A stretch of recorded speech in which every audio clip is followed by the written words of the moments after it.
ओम श्री सद्गुरु परमात्मने नमः। श्री योग वशिष्ठ महारामायण निर्वाण प्रकरण सर्ग 31। ईश्वर बोले, हे मुनीश्वर, जिनकी वासना शुद्ध नहीं हुई उनकी पुर्यष्टका मृत्यु काल में आकाश में स्थित होती है और उसके अनंतर फिर स्फुरित होती है। तब उस वासना के अनुसार जीव स्वर्ग नरक को देखने लगता है। जब यह शरीर मन और प्राण से रहित होता है तब शून्य रूप हो जाता है। जैसे पुरुष घर को त्याग कर दूर चला जाए, वैसे ही मन और प्राण शरीर को त्याग कर और जगह चले जाते हैं और शरीर शून्य हो जाता है। हे मुनीश्वर, चित्त सत्ता सर्वत्र है, परंतु जहाँ पुर्यष्टका होती है वही भासित होती है और चेतन का अनुभव होता है, अन्यत्र नहीं होता।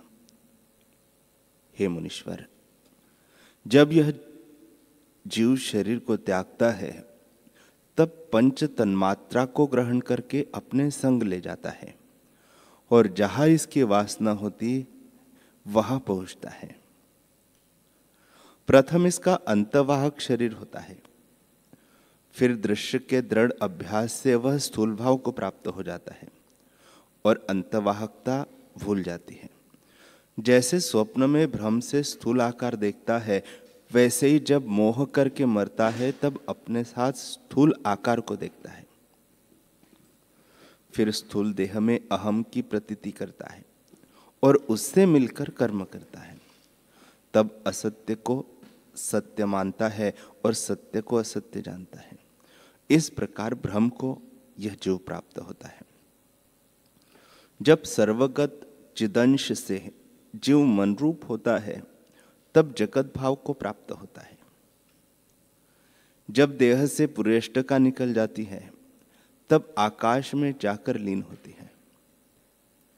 जब देह चेतना से रहित होती है तब उसको मृतक कहते हैं और वह अपनी स्वरूप शक्ति को विस्मरण करके जर्जरी भाव को प्राप्त होती है।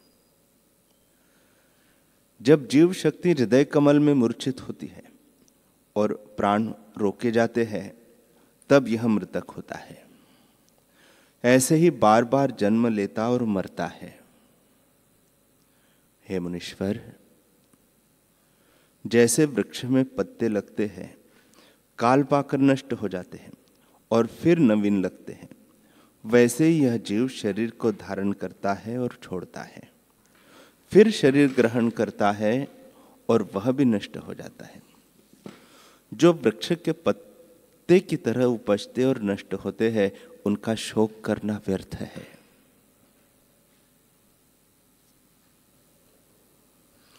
हे मुनीश्वर, चैतन्य रूपी समुद्र में शरीर रूपी अनेक तरंग बुलबुले उपजते और नष्ट हो जाते हैं। उनका शोक करना व्यर्थ है। जैसे दर्पण में जो अनेक पदार्थों का प्रतिबिंब पड़ता है, वह दर्पण से भिन्न नहीं होता, वैसे ही चैतन्य में अनेक पदार्थ भासित होते हैं। वह चैतन्य निर्मल आकाश की तरह विस्तीर्ण है। उसमें जो पदार्थ फुरते हैं वे अनन्य रूप है और विधि शरीर भी वही रूप है। श्री वशिष्ठ जी बोले, हे अर्धचंद्रधारी, चैतन्य तत्व परमात्मा पुरुष तो अनंत और एक रूप है। उसको यह द्वैत कहाँ से प्राप्त हुआ? भूत और भविष्य काल कहाँ से दृढ़ हो रहे हैं? एक में अनेकता कहाँ से प्राप्त हुई है? बुद्धिमान दुख को कैसे निवृत्त करते हैं और वह कैसे निवृत्त होता है? ईश्वर बोले, हे ब्राह्मण, ब्रह्म चैतन्य सर्वशक्तिमान है। जब वह एक अद्वैत ही होता है तब निर्मलता को प्राप्त होता है। एक के भाव से द्वैत कहता है और द्वैत की अपेक्षा से एक कहता है, पर ये दोनों कल्पना मात्र है। जब चित्त चेतता है तब एक और दो की कल्पना होती है। चित्त स्पंदन का अभाव होने पर दोनों की कल्पना मिट जाती है। कारण से जो कार्य भासित होता है सो भी एक रूप है। जैसे बीज से लेकर फल पर्यंत वृक्ष का जो विस्तार है वह एक ही रूप है और बढ़ने घटने की उसमें कल्पना होती है, वैसे ही चैतन्य में चित्त की कल्पना होती है। तब जगत रूप होकर भासता है, परंतु उस काल में भी वह वही रूप है। हे मुनीश्वर, वृक्ष समेत बीज भी एक वस्तु है और कुछ नहीं, परंतु जब बीज उगता है तब वृक्ष के रूप में भासित होता है। वैसे ही जब शुद्ध चैतन्य में चेतन कलना फुरती है तब वह जगत रूप होकर भासित होता है। हे मुनीश्वर, कारण कार्य विकार रूप जगत असम्यक दृष्टि से भासित होता है। जैसे जल में तरंग जो उठते हैं वे जल रूप है, जल से भिन्न नहीं। जैसे खरगोश के सिंग असत है और जल में द्वैत तरंग कलना असत है, अज्ञान से भासित होती है, वैसे ही आत्मा में अज्ञान से जगत भासित होता है। जैसे द्रव रूप से जल ही तरंग रूप हो भासता है, वैसे ही फुरने से आत्म तत्व जगत रूप होकर भासता है, उसमें द्वैत नहीं है। चैतन्य रूपी बेल जो फैली है उसमें पत्ते, फूल और फल एक ही रूप है। जैसे एक बेल अनेक रूप हो भासती है, वैसे ही एक चैतन्य अहम, त्वम, देश, काल आदि विकार होकर भासित होता है। यह सब उसी का रूप है। हे मुनीश्वर, जब सब ही एक चैतन्य है तब तुम्हारे प्रश्न के लिए अवसर कहाँ रहा? देश, काल, क्रिया, नीति आदि जो शक्ति पदार्थ है वे एक ही चिदात्मा है।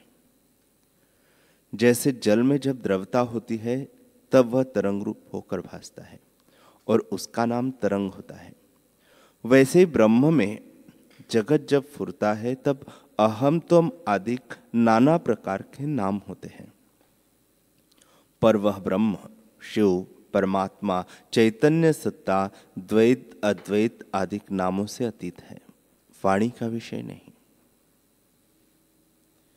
ऐसा निर्विकल्प निर्विषय तत्व सदा अपने आप में स्थित है। यह जगत जो कुछ भासता है वह भी वही चैतन्य तत्व है। जैसे बेल ही फूल और पत्ते होकर फैलती है, वैसे ही चैतन्य सर्वरूप होकर फैलता है। हे मुनीश्वर, महाचैतन्य में जब किंचन होता है तब जीव रूप होकर स्थित होता है और फिर द्वैत कलना को देखता है। जैसे जीव स्वप्न में अपना स्वरूप त्याग कर परिचिन्न शरीर को धारण करता है और द्वैत रूप जगत को देखता है, पर जब जागता है तब अपने अद्वैत रूप को देखता है, परंतु जागे बिना भी द्वैत कुछ नहीं हुआ। वैसे ही यह जगत जागृत भी कुछ नहीं है, भ्रम से भासित होता है। जब यह जीव अपने वास्तव स्वरूप की ओर सावधान होता है तब उसके अभ्यास से वही रूप हो जाता है। हे मुनीश्वर, इस जीव का आदि शरीर अंतवाहक है और संकल्प ही उसका रूप है। जब उसमें अहम भावना तीव्र होती है तब वही आदि भौतिक होकर भासित होता है। जब उसमें सत्यता दृढ़ हो जाती है तो उसकी भावना करके राग द्वेष से क्षुब्ध होता है, पर जब काकतालीय न्याय से अकस्मात हृदय में विचार उपजता है तब संकल्प रूपी आवरण दूर हो जाता है और जीव अपने वास्तव स्वरूप को प्राप्त होता है। जैसे बालक अपनी परछाई में वैताल की कल्पना कर भय पाता है, वैसे ही जीव अपने संकल्प से आप ही भय पाता है।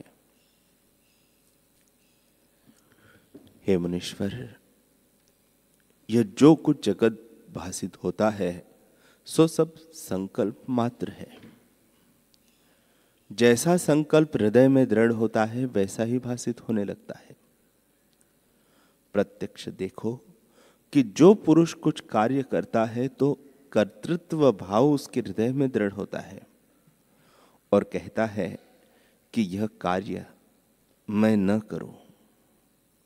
जब यही संकल्प दृढ़ होता है तब यह उस कार्य का अपने को अकर्ता जानता है। वैसे ही दृश्य की भावना से जगत दृढ़ सत्य हो गया है। जब दृश्य का संकल्प निवृत्त होता है और जीव आत्म भावना में लगता है तब जगत का भ्रम निवृत्त हो जाता है और आत्मा ही देख पड़ता है। हे मुनीश्वर, परमार्थ दृष्टि से द्वैत कुछ है ही नहीं, सब संकल्प की रचना है। संकल्प से रचा जो दृश्य है उसका संकल्प के अभाव से अभाव हो जाता है। मनोराज्य और गंधर्व नगर मन से रचित होता है और संकल्प के अभाव से उसका अभाव हो जाता है, तब कुछ क्लेश नहीं रहता। हे मुनीश्वर, जगत संकल्प की तुष्टि से जीव दुख का भागी होता है। जैसे स्वप्न में संकल्प करके जीव दुखी होता है, इस संकल्प मात्र की इच्छा त्यागने में क्या कृपणता है। जैसे स्वप्न में जो सुख भोगता है वह सुख भी कुछ वस्तु नहीं, भ्रम मात्र है, वैसे ही यह सुख भी भ्रम मात्र है। हे मुनीश्वर, संकल्प विकल्प ने जीव को दीन किया है। जब वह संकल्प विकल्प का त्याग करता है तब चित्त अचित्त हो जाता है और ऊंचे पद में विराजमान होता है। जिस पुरुष ने विवेक रूपी वायु से संकल्प रूपी मेघ को दूर किया है वह परम निर्मल हो जाता है। जैसे शरद काल का आकाश निर्मल होता है वैसे ही संकल्प विकल्प रूपी मल से रहित जीव उज्जवल भाव को प्राप्त हो जाता है। संकल्प के त्याग से जो शेष रहता है वह सत्ता मात्र परमानंद पद तुम्हारा स्वरूप है। हे मुनीश्वर, आत्मा सर्वशक्ति रूप है। जैसी भावना होती है वैसा ही मनुष्य उसे अपनी भावना से देखता है। इस कारण सब संकल्प मात्र है, भ्रम से उदय हुआ है और संकल्प के लीन होने से सब लीन हो जाता है। हे मुनीश्वर, संकल्प रूपी लकड़ी और तृष्णा रूपी घृत से जन्म रूपी अग्नि को यह जीव बढ़ाता है और फिर उसका अंत कदापि नहीं होता। जब असंकल्प रूपी वायु और जल से इसको बुझावे तब शांत हो जाती है। जैसे दीपक का निर्वाण हो जाता है वैसे ही जन्म रूपी अग्नि बुझ जाती है। जीव संकल्प रूपी वायु से तृष्णा की नहीं भ्रमता है। हे मुनीश्वर, तृष्णा रूपी कंज की बेली को जीव संकल्प रूपी जल से सिंचता है। जब असंकल्प रूपी शोषण और विचार रूपी खड़ंग से इसे काटे तभी इसका अभाव होता है। जो अभाव मात्र है उसका आभास का क्षय होने पर अभाव हो जाता है। जैसे गंधर्व नगर होता है वैसे ही यह जगत असम्यक ज्ञान से भासित होता है और सम्यक ज्ञान से लीन हो जाता है। जैसे कोई राजा स्वप्न में अपने को रंक देखे और पहले का स्वरूप भूलकर दीनता को प्राप्त हो, पर जब पहले का स्वरूप स्मरण आता है तब अपने को राजा जानता है और दुख मिट जाता है। वैसे ही जीव को जब अपना वास्तव पूर्व स्वरूप भूल जाता है, अपने को परिचिन्न, दीन और दुखी जानता है, पर जब स्वरूप का ज्ञान होता है तब सब दुख मिट जाता है, और जैसे शरदकाल का आकाश निर्मल होता है वैसे ही निर्मल हो जाता है। जैसे वर्षा काल में मेघ न रहने पर आकाश निर्मल होता है, वैसे ही अज्ञान रूपी मल से रहित जीव निर्मल हो शुद्ध पद को प्राप्त होता है। जो ऐसी युक्ति से भावना करता है कि मैं एक आत्मा और द्वैत से रहित हूं, वह वही होता है और द्वैत का अभाव हो जाता है।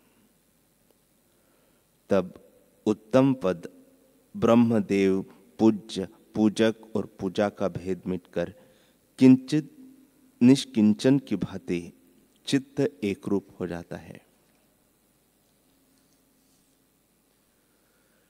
ईश्वर बोले, हे मुनीश्वर, वह देव निरंतर स्थित है, वह द्वैत और एक पद से रहित है। द्वैत और संयुक्त एक भी वही है। संकल्प से मिलकर चैतन्य रूप संसार को प्राप्त हुआ है। जो संकल्प के मल से रहित है वह संसार से रहित है। मैं हूं, इसी संकल्प से बंधन होता है। जब इस भाव से मुक्त होता है तब सुख दुख का अभाव हो जाता है और शुद्ध निरंजन एक सत्ता सर्वात्मा आकाश सा व्यापक होता है। इसी का नाम मुक्ति है। ब्रह्म आकाश सा व्यापक है। वशिष्ठ जी बोले, हे प्रभु, जब मन क्षीण होता है और इंद्रियां मन में लीन होती है, तब वह द्वितीय और तृतीय पद किसकी भांति शेष रहता है? जो महासत्ता, आत्मसत्ता सबको अपने में लीन करती है, वह किसकी तरह है? ईश्वर बोले, हे मुनीश्वर, जब मन को जिसके अंग इंद्रिया है विचार करके वश में करता है अथवा उपासना करके आत्मबोध प्राप्त करता है, तब द्वैत व एक की कल्पना नष्ट होती है और जगत जाल की सत्ता नष्ट हो जाती है। उसके पीछे जो शेष रहता है वही आत्म तत्व प्रकाश पाता है। जैसे भुने बीज से अंकुर नहीं उपजता, वैसे ही जब मन का उपशम होता है तब उसमें जगत की सत्ता का अभाव हो जाता है और चैतन्य सत्ता चित्त सत्ता को अपने में लीन कर लेती है। जब मन रूपी मेघ की सत्ता नष्ट होती है, तब शरद काल के आकाश से निर्मल आत्मसत्ता भासित होती है। जब चित्त की चंचलता मिट जाती है, तब परम निर्मल पावन चिन्मात्र तत्व प्राप्त होता है। एक और द्वैत तथा भाव अभाव रूपी संसार की कल्पना मिट जाती है और सम सत्तारूप तत्व जो सर्वव्यापक और संसार समुद्र से पार करने वाला है प्राप्त होता है। तब सुषुप्त की तरह निर्भय बोध हो जाता है और शांति रूप आत्मा को पाकर जीव शांत रूप हो जाता है।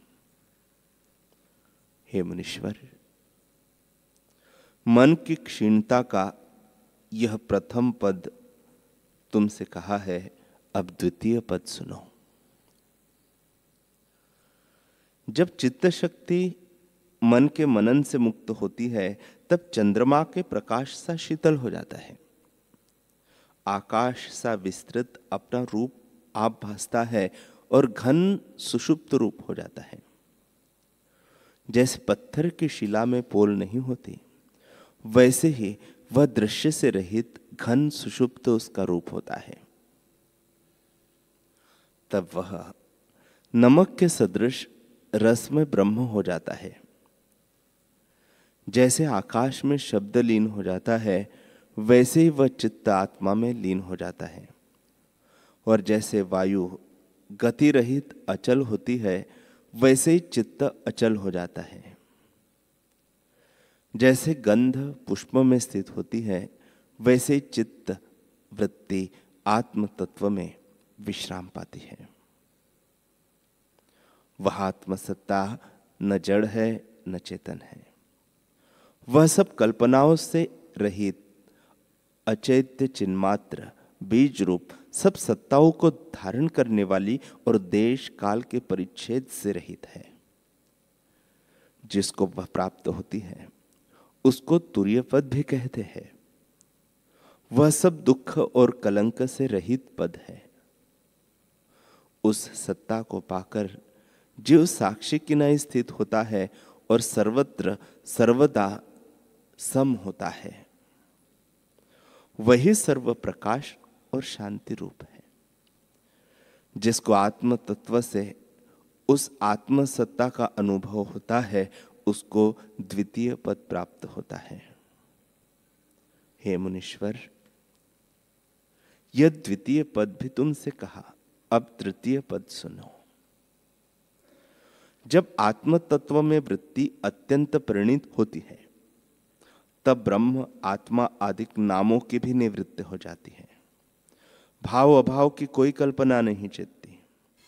तब स्थान किनाई अचल वृत्ति होकर परम शांत और निष्कलंक सबसे परे परम तुर्यातीत पद को प्राप्त होता है। वह सबका अंत, सबका आधार रूप एक अद्वैत नित्य चिन्मात्र तत्व तुरिया से भी आगे है। उसमें वाणी की गति नहीं है। हे मुनीश्वर, वह सबका अंत, सबका आधार रूप एक अद्वैत नित्य चिन्मात्र तत्व तुरिया से भी आगे है। हे मुनीश्वर, यह सर्व कल्पना रहित अतीत पद जो मैंने तुमसे कहा है उसमें स्थित हो। वही सनातन देव है और विश्व भी उसी का रूप है। वही तत्व संवेदन के वश हो ऐसे रूप में भासित होता है, पर वास्तव में न कुछ प्रवृत्त है और न कुछ निवृत्त है। आकाश रूप समसत्ता अद्वैत तत्व अपने आप में स्थित और आकाशवत निर्मल है। उसमें द्वैत भ्रम का अभाव है। एक चिद्घन सत्ता पाषाण की तरह अपने आप में स्थित है। उसमें और जगत में रंचक भी भेद नहीं। जैसे जल और तरंग में कुछ भेद नहीं होता, वैसे ही ब्रह्म और जगत में भी कुछ भेद नहीं। सम सत्ता शिव शांति रूप और अनिर्वचनीय है। उसकी चतुर्मात्रा तुर्य पद परम शांत है। इतना कह वाल्मीकि जी बोले कि हे भारद्वाज, इस प्रकार जब ईश्वर ने कहा और परम शांति रूप आत्म तत्व का प्रसंग वशिष्ठ जी ने सुना, तब दोनों की वृत्ति आत्म तत्व में स्थित हो गई और वे मौन हो गए, मानो चित्र लिखे हो। एक मुहूर्त पर्यंत दोनों के चित्त की वृत्ति ऐसी ही रही।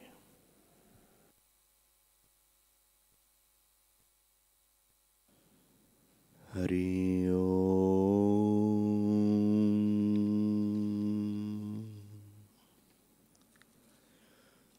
हरि ओम।